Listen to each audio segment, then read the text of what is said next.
अस्सलामुअलैकुम guys, welcome back to my channel study medicos with me. और आज हम बायोकेमिस्ट्री का लिपिन कॉट का चैप्टर नंबर 10 डिस्कस करेंगे, जिसका नाम क्या है, ग्लूकोनियोजेनेसिस। अब ये होता है कि आरबीसीज, ब्रेन, किडनी, मेडल्ला, इनको हमेशा ग्लूकोज की ज़रूरत रहती है। कंटिन्यूसली इनको ग्लूकोज चाहिए होती है। वेल फेड स्टेट में हमने खाना खाया होता है, कार्बोहाइड्रेट्स हमारी बॉडी में होते हैं, वो ब्रेक डाउन होते रहते हैं और हमें ग्लूकोज मिलती रहती है। जब हम खाना नहीं खा रहे होते, जो बिटवीन मील्स होता है या जो फास्टिंग में होता है, उसमें ये होता है कि जो ग्लाइकोजन लीवर में स्टोर हुई होती है उसको तोड़ दिया जाता है और ग्लूकोज हमें मिलती रहती है। लेकिन ये 10 से 18 घंटे के अंदर होता है, उसके बाद ग्लाइकोजन ख़त्म हो जाती है। फिर उन 10 से 18 घंटे बाद हमारी बॉडी क्या करती है कि ये जो होते हैं इनकी डेथ नहीं होती है, आराम से नॉर्मली काम करते रहते हैं।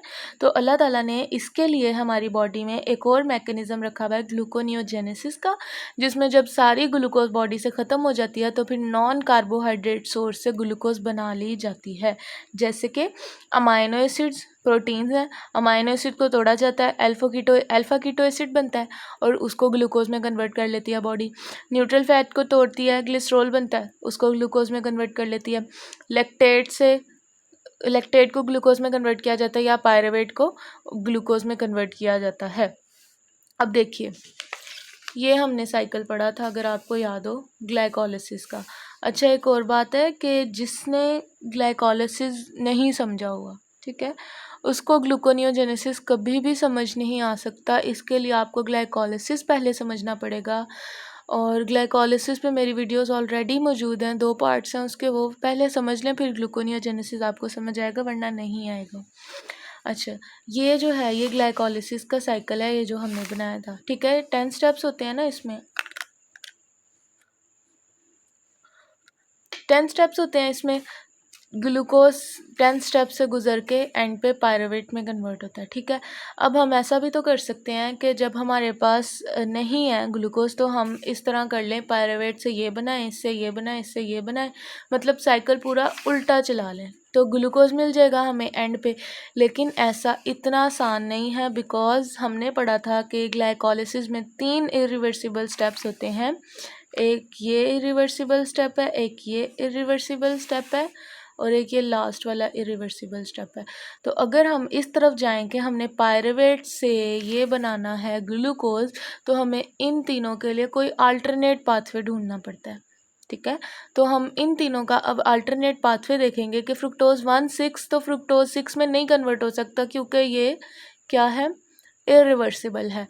तो हम यहाँ से कोई और कंपाउंड बनाएं जो कि फ्रुक्टोज 6 फॉस्फेट में कन्वर्ट हो सके, तो वो रिवर्सिबल है अल्टरनेट पाथवे के ज़रिए, तो हमें ग्लूकोज मिल सकता है, ठीक है। अब वही बात इन्होंने यहाँ पे बताई हुई थी बुक में कि ग्लाइकोलिसिस जो होता है उसमें ग्लूकोज पायरुवेट में कन्वर्ट होता है, लेकिन हम उसको इतनी आसानी से रिवर्स नहीं कर सकते। रिवर्स किया जा सकता है लेकिन मुश्किल है, क्योंकि 3 इरिवर्सिबल स्टेप्स बीच में आ जाते हैं। अब ग्लूकोनियोजेनेसिस करवाता कौन है? 90% लीवर करवा रहा होता है, 10% किडनी। लेकिन अगर हमने खाना खाया 10 से 18 घंटे से भी ज़्यादा देर हो गई है खाना खाए हुए, मतलब 10 से 18 घंटे बाद तो ये स्टार्ट होना है खाना खाने के, अगर उससे भी ज़्यादा ग्लूकोनियोजेनेसिस बॉडी में हो ही जा रही है देर तक, तो फिर 90% जो था वो लीवर वो थोड़ा सा कम कर देगा और किडनी के पास 40% आ जाएगा और 60% लीवर कर रहा होगा हमारे पास ग्लूकोनियोजेनेसिस। अब इसके सबस्ट्रेट्स होते हैं 3। एक होता है ग्लिसरॉल, ठीक है, पहला ग्लिसरॉल है। ग्लिसरॉल से ये है कि टैग टूटता है, ट्राइसाइक्लिसरॉल टूटता है, इससे हमें मिलते हैं 3 फैटी एसिड्स और 1 ग्लिसरॉल। इस ग्लिसरॉल को हम यूज़ कर लेते हैं ग्लूकोनियोजेनेसिस में, ठीक है। कैसे? ग्लिसरॉल को हम कन्वर्ट करते हैं ग्लिसरॉल फॉस्फेट में। काइनेज आता है, वो ग्लिसरॉल के अंदर फॉस्फेट ऐड करवा देता है, ठीक है। काइनेज आता है, वो ग्लिसरॉल के अंदर फॉस्फेट ऐड करवा देता है। पहला स्टेप हो गया फॉस्फोराइलेशन का। फिर क्या करता है, ग्लिसरॉल फॉस्फेट आके उस पर ग्लिसरॉल फॉस्फेट डीहाइड्रोजिनेज एंजाइम आता है, वो उसकी ऑक्सीडेशन करवा देता है और वो क्या बन जाता है, डाईहाइड्रोक्सी एसीटोन फॉस्फेट, जो कि इंटरमीडिएट है ग्लाइकोलिसिस का। ग्लिसरॉल आता है, ठीक है, काइनेज आके उसको ग्लिसरॉल फॉस्फेट में कन्वर्ट करता है। यहाँ पे लिखते हैं ग्लिसरॉल को ग्लिसरॉल फॉस्फेट में कन्वर्ट किया जाता है, जो DHAP में कन्वर्ट हो जाता है। और फिर हमें ये तो स्टेप्स नहीं करने पड़ेंगे, फिर हमने ये इस तरह डायरेक्टली रिवर्सिबल है तो ये तो बन जाएगा, फिर हमें इसको बनाने के लिए एक अल्टरनेट पाथवे ढूंढना पड़ेगा, ये आसानी से बन जाएगा, और फिर इसको बनाने के लिए अल्टरनेट पाथवे ढूंढना पड़ेगा।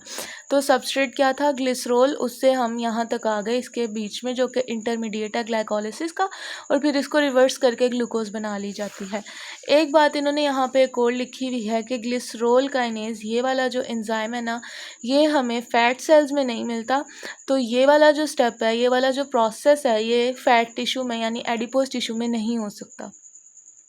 नेक्स्ट हमारे पास आता है लेक्टेट। लेक्टेट को किस तरह से कन्वर्ट किया जा सकता है ग्लूकोज में।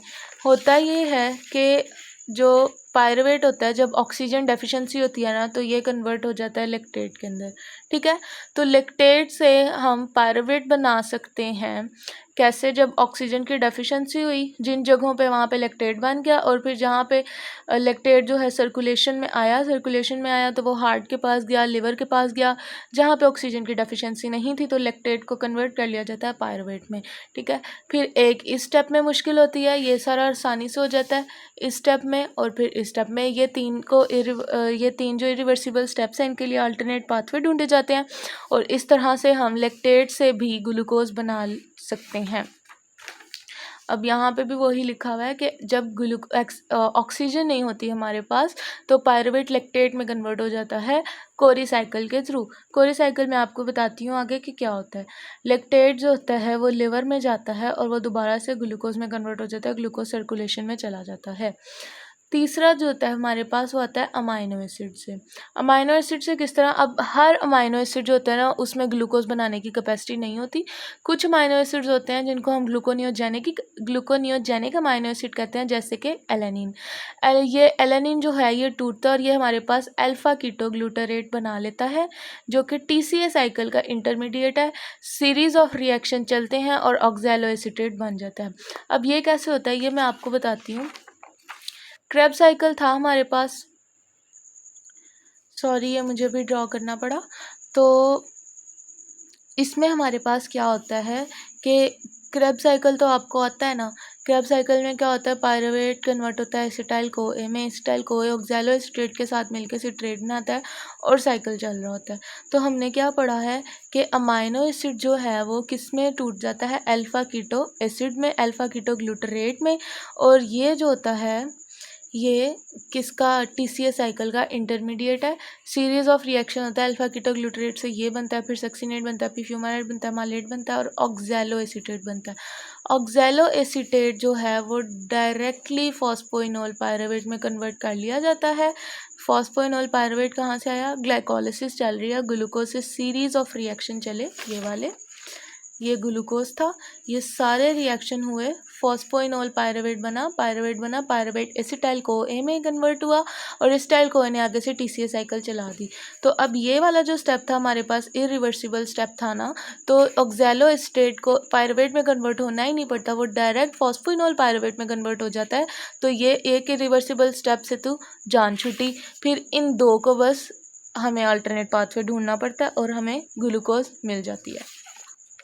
आई होप आप लोगों को इस चीज़ की समझ आ गई होगी। बहुत इजी है, लेकिन थोड़ा सा जो है ना नया कंसेप्ट है, तो इस वजह से हो सकता है मुश्किल हो, लेकिन ये बहुत इजी है। कोशिश मैंने की है अपनी कि आपको समझ आ जाए, तो इंशाल्लाह आ जाएगी। इजी है, ठीक है। इसके बाद हमने ये वाला यहाँ से देख लेते हैं कि ग्लूकोनियोजेनिक अमाइनो एसिड जो है वो अल्फा कीटो ग्लूटारेट में कन्वर्ट हो जाता है, जो कि TCA साइकिल का इंटरमीडिएट है। सीरीज ऑफ रिएक्शन चलते हैं, ऑक्सैलो एसीटेट बन जाता है। Oxalo acetate directly phosphoenol pyruvate में कन्वर्ट कर लिया जाता है, और फिर उससे दो इरिवर्सिबल स्टेप्स का सामना करके ग्लूकोज बना ली जाती है। नेक्स्ट मैंने आपको बताना है कि कोरी साइकिल क्या होती है। कोरी साइकिल ये होती है कि मसल में जब हम हैवी एक्सरसाइज कर रहे हैं, या मसल में अगर ऑक्सीजन कम हो गया, कुछ भी हो गया ऐसा, तो क्या होता है, मसल में ग्लूकोज जो होता है, ग्लूकोज 6 फॉस्फेट में कन्वर्ट हुआ, ये वाला ग्लूकोज जो होता है वो ग्लूकोज 6 फॉस्फेट में कन्वर्ट हुआ, सीरीज ऑफ रिएक्शन चले, और एंड पे हमें क्या मिल जाता है, पायरुवेट।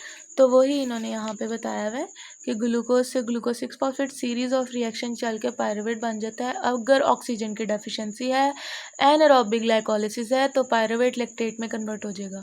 और फिर जब ब्लड आएगा तो ब्लड में लैक्टेट जो है वो ब्लड में एंटर हो जाएगा, और ब्लड में एंटर होकर जब वो लिवर के पास जाएगा तो लैक्टेट, वहाँ पे तो ऑक्सीजन की डेफिशिएंसी नहीं है, तो लैक्टेट पायरुवेट में कन्वर्ट हो जाएगा।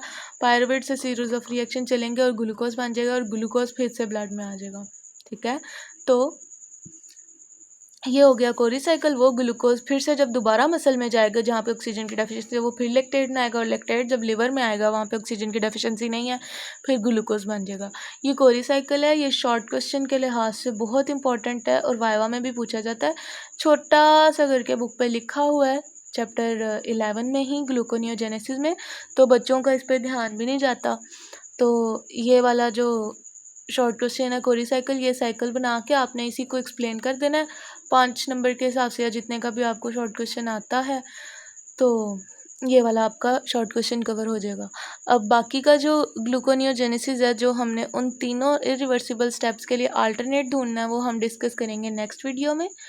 आई होप आप लोगों को इस चीज़ की समझ आ गई होगी, और मेरा चैनल सब्सक्राइब करें, लाइक करें, इसको शेयर करें काइंडली, और बेल आइकन को प्रेस कर दें ताकि जब भी मैं न्यू वीडियो अपलोड करूं तो आपको पता चल जाए और आप फटाफट से पढ़ाई करने लग जाएं। और मुझे दुआओं में याद रखिएगा। अल्लाह हाफिज़।